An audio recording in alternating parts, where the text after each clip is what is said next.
Waldaan hafuurawaa du'aa ka'umsaa gooftaa keenya Iyyasuus Kiristoos bara haaraa 2018 sababa godhachuudhaan harka qalleessotaa godina Shawaa Lixaa aanaa Baakoo Tibbee magaalaa Baakoo naannoo Bataskaanaa hangafa ergamootaa ergamaa Mikaa'elitti argamaniitiif deeggarsa namoomaa taasise.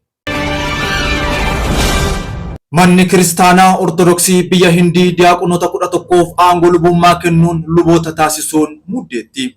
Manni Kiristaanaa Ortodoksii Hindii fi Manni Kiristaanaa Ortodoksii Tawaahidoo Itoophiyaa manneen Kiristaanaa Ortodoksii Orientaalii jedhaman ja'an keessaa tokko yommuu ta'an manneen Kiristaanaa Ortodoksii Obbolaa jedhamuunis ni beekamu.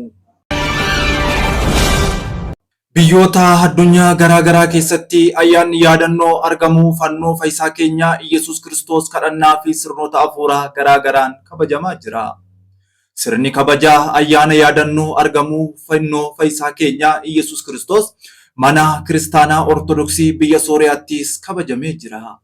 Addunyaa irratti kabajni ayyaana yaadannoo argamuu fannoo fayyisaa keenya Iyyasuus Kiristoos fulbaana 4 kaasee hanga fulbaana 17tti biyyoota garaagaraa keessatti kabajamaa jira.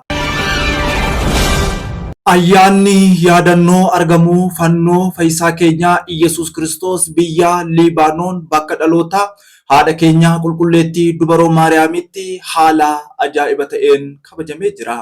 Ayyaanni yaadannoo argamuu fannoo Iyyasuus Kiristoos biyya keenya Itoophiyaa qofaa osoo hin taane biyyoota addunyaa garaagaraa keessattis ni kabajama.